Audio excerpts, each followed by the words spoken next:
नमस्कार दोस्तों। मैं हूँ अजीत कुमार। दोस्तों, जो मैं आज की जो सच्ची घटना सुनाने जा रहा हूँ, ये तमिलनाडु स्टेट का जो एक धर्मपुरी जिला आता है, उस जिला के एक उसी जिला के एक पास में एक सिटी आता है। सिटी के सामने ही एक छोटा सा गांव आता है, उसी गांव का ये हिस्सा है। उस गांव में अफजल और सलमा दो भाई बहन रहते थे।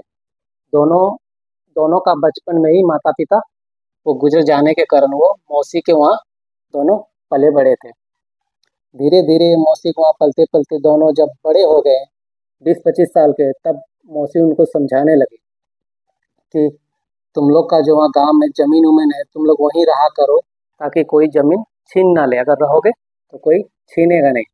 तो क्या करते, सलमा और अफजल दोनों भाई बहन अपना गांव आते, और गांव में अफजल एक छोटा सा पान की दुकान डालता है, और सलमा जो उनकी बहन थी 18-19 साल की, वो एक फल की दुकान उसको बना देता है। और दोनों भाई बहन वही आमने सामने दुकानों में काम करने लगते हैं। दुकान धीरे धीरे अच्छा खासा चलने लगी, यहाँ तक कि 2-3 साल के अंदर एक दिन में लगभग दोनों का 1000-1000 रुपया निकलने लगा। धीरे धीरे 1-2 साल बीतते गए, वो लोग के पास आमदनी ज़्यादा ही होने लगा। तो वो दोनों सोचे कि अब थोड़ा बहुत घर क्यों ना बना ले। फिर वो दोनों छोटा सा 2 रूम बनाते हैं। बनाने के बाद वहीं पे रहने लगते हैं। इसी तरह बहन 24-25 साल की हो जाती है, और उसका भाई करीब 26-27 साल के हो जाते हैं। दोनों दुकान में रहते हैं, लेकिन उन लोग को पता नहीं था कि आगे की लाइफ में क्या होने वाला है। एक दिन उस सलमा के दुकान पे एक लड़का आता है। दरअसल वो लड़का उस इलाका में थोड़ा गुंडा टाइप का लड़का था। वहाँ कोई उस लड़का को पसंद नहीं करता था, क्योंकि वो थोड़ा नटखट बदमाश और जो मुंह में आता था वो बोल देता था, उस तरह का वो लड़का था। तो एक दिन उसका दुकान पे आता है वो फल लेने के लिए। जब सलमा उससे पैसा मांगती है, क्योंकि उसके पहले का उधारी 2200 कुछ रुपया बकाया था। तो जब वो लड़का फल मांगने आता है, तो सलमा बोलती है, भैया पहले आप जो पहले पुराना जो उधारी था वो आप हिसाब करवा लो, उसके बाद आपको मैं फल दूंगी, अन्यथा नहीं दूंगी। अब धीरे धीरे आजकल आजकल आप करते जाते हो और पैसा आप देते नहीं है। तो वो लड़का बोलता है, अच्छा ठीक है, कोई बात नहीं, 1-2 दिन में दे दूंगा, आज तो फल दो। फिर उस दिन वो लेके चला जाता है। दूसरा दिन भी इसी तरह फिर आता है। तो उस दिन सलमा उसको देती ही नहीं फल। ऊपर से बोलती है, अगर पैसा नहीं दिया तो दोबारा कभी दुकान के सामने दिखाई मत देना, जब भी दिखा दोगे पैसा लेके ही आना। इतना जब सलमा उसको डांटती है, तो वह लड़का उसको उल्टा सीधा बोलने लगता है। तो उसके बाद उसका भाई सामने रहता है। सलमा क्या करती है, अपना भाई अफजल को बोल देती है। अफजल आता है और उसको सबके सामने बाजार में उसको 2 थप्पड़ मार देता है। वो लड़का गुस्से में वहां से चला जाता है। चला जाने के बाद कम से कम 10-12 दिन तक वहां पे दिखाई नहीं देता है। फिर वो लड़का मन ही मन सोचता है, इस लड़की के कारण मेरा अब कोई इज्जत रहा नहीं। सारे हम बाजारों में इसका भाई ने मुझे 2 थप्पड़ जड़ दिया। उस लड़का ने अब मन ही मन कुछ विचार करने लगा कि अब बदला कैसे लिया जाए। एक दिन वो लड़का सोचता है कि अब आज इससे बदला लेके ही रहूंगा। क्या करते, वो 3-4 दोस्त को दारू पिलाते हैं। पिलाने के बाद वो खुद भी पीता है और इतना टल्ली हो जाता है कि जब पता चलता है कि उसका जो भाई अफजल है, वो बाजार गया कुछ सामान लाने के लिए। इस टाइम सलमा अकेले दुकान पे रहती है। तो क्या करते, वो तीनों दोस्त, 2-3 दोस्त और ये खुद, वो चारों उस दुकान पे आता है। तो फिर से उसी बहाने में फल मांगता है। तो सलमा बोलती है कि एक तो 10-12 दिन से तुम दिखाई नहीं दिए, ऊपर से मेरा पैसा भी नहीं दियो, और फिर आगे फल लेने। अब की बार तो मैं हरगिज तुम्हें फल नहीं दूंगी। इतना बोलते ही उस लड़का ने गुस्से से सलमा के जो कपड़ा पहनी थी उसको जोर से खींचता है, तो उसका कपड़ा फट जाता है।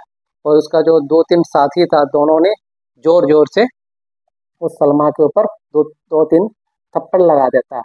इतने में जो सलमा का जो सूट कपड़ा था वो फट जाता है। वो सारे बाजार में सारे इकट्ठे हो जाते हैं आदमी। और इतना जब हो जाता है, तो वो जब वो लोग तीनों दोस्त था, देखा कि अब तो माहौल गर्म होने वाला है, तो वहां से 9-11 हो जाता है, चारों का चारों वहाँ से फरार हो जाते हैं। जब थोड़ा देर बाद अफजल आता है मार्केट से, उसके बाद जब नज़ारा देखता है कि इसकी बहन एक कुर्सी पे बैठी हुई है, उसके ऊपर किसी ने चादर ओढ़ा दिया है। जब वो अफजल पूरा गुस्से में आता, सबसे पूछ रहा आखिर बताओ बात क्या है, आखिर क्या हुआ, तो किसी ने कोई नहीं बता रहा था, सब सारे शांत वहाँ पे खड़े नज़ारा देख रहे थे और उसकी बहन रोती जा रही थी, रोती जा रही थी। उसी टाइम किसी ने अफजल को सारा कहानी बताया कि 3-4 लड़का आया, उसमें से वो भी लड़का था जो कुछ दिन पहले तुम लोग के साथ झगड़ा हुआ था। उसने सलमा बहन के सारे कपड़ा वपड़ा फाड़ दिए, ऐसे 2-3 थप्पड़ भी लगाए और वो लोग यहाँ से भाग गए। अब वो गुस्से को उसका ठिकाना नहीं, अफजल पूरा गुस्से में भूत था कि अब मैं क्या करूँ तो क्या करूँ। उतने में किसी ने पुलिस को फ़ोन कर दिया। मौके पे पुलिस आती है, पुलिस भी पूरा छानबीन करती है, उस सारे लड़का का डिटेल लेती है और बोलता है कि 3-4 दिन के अंदर सारे को खोज के निकालूंगा और कड़ी से कड़ी वो लोग को सजा दूंगा। लेकिन ये जो अफजल था गुस्से में था, बोलता है कि नहीं, मुझे आप जल्दी कोई एक्शन लीजिए, नहीं तो मैं ही कुछ कदम उठाऊंगा। फिर उसकी बहन और रोने लगी। तब अफजल क्या किया, थोड़ा शांत हो गया। उसके बाद पुलिस को बोलने लगा कि आप उस सारे को ढूंढिए, मैं कुछ नहीं बोलने वाला, और अपनी बहन को घर ले जाता है। जब रात होता है तो बहन खाना नहीं खाती, ऐसे ही वो सो जाती है। और इसका तो ऐसे ही नींद नहीं होता है अफजल का कि मेरा बहन का बदला कैसे लिया जाए। अब मन ही मन सोचने लगा कि अब करूँ तो मैं क्या करूँ, कहाँ ढूंढूँ, कैसे करूँ। और इतना सोचते सोचते वो भी सो जाते हैं। नेक्स्ट दिन सुबह भी यही हाल सेम रहता है। अब दुकान उकान कुछ दिन के लिए वो लोग बंद कर दिया। उसके बाद वो अफजल अपने बहन से बोलता है कि मैं चारों को छोड़ूंगा नहीं, जान से मार दूंगा। इतना बोलते ही और वो उनके बहन सलमा पूरा गुट गुट के रोने लगे। बोलती है कि प्लीज़ भैया आप ऐसा मत कीजिए, जो हुआ छोड़ दीजिए, अगर आपका कुछ हो गया तो मेरा क्या होगा। उसके बाद वो बोलता है अच्छा ठीक है, अब मैं कुछ नहीं करूँगा, चलो अब फिर से दुकान शुरू करते हैं। फिर वो दोनों एक दूसरे दुकान पे जाता है और अपना काम शुरू करने लगता है। लेकिन अफजल का दिमाग में वही बात घूमता है कि इसकी बहन के साथ जो बेइज्जती हुआ है वो बर्दाश्त नहीं कर पा रहा। एक दिन करीब शाम के टाइम अफजल ने अपना एक हथियार निकाला और घर से उसकी बहन को बोला मैं मार्केट तरफ से घूम के आ रहा हूँ, और वो निकल जाता है। वो जब निकलता है खोज में, तो उनको पता था कि वो लोग कहाँ कहाँ मिलते हैं। वो लोग चले गए उनका अड्डा पे, और दो का तो वहीं पे सर से धड़ अलग कर दिया और दो का हाथ पैर काट दिया। जब पुलिस को ये सूचना मिली तो पुलिस ने इसको ढूंढ के अफजल को पकड़ के ले गया कोर्ट। उसके बाद उसके ऊपर चार्जशीट तैयार की गई है। सलमा और अफजल को दोनों को बुलाया गया, लेकिन जो अफजल था बताने लगा कि आप बताइए, आप अगर आपकी बहन के साथ ऐसा कुछ होता तो आप क्या करते। तो जो अदालत में थे कोर्ट, वो बोलते हैं कि ये तो मानते हैं आपका कहना सही है, बट अगर कानून का भी तो कुछ रूल होता है ना, आप कानून को अपने हाथ पे नहीं ले सकते, उसके लिए प्रशासन है, बहुत कुछ है, तो आप उसका सहारा क्यों नहीं ले। इतने में होता है चार्जशीट तैयार होता है और उसे 2 खून के इल्जाम में उसे उम्र कैद की सजा हो जाती है। उसके बाद सलमा रोते रोते अकेले घर में हो जाती है। तो दोस्तों, ये जो कहानी मैं किसी रेडियो या फिर टीवी का माध्यम से मैंने सुना था, तो मैं सोचा कि क्यों ना आप लोगों को ये कहानी बताया जाए।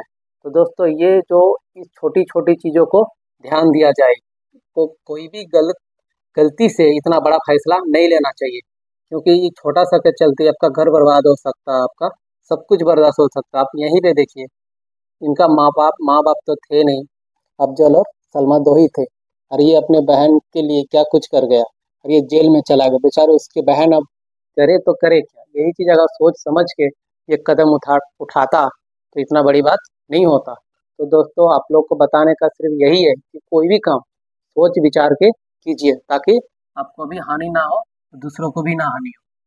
तो चलिए, इसी तरह का और एक सच्ची घटना लेके आप लोग के बीच नेक्स्ट पे आते हैं। तब तक के लिए जय हिंद, जय भारत।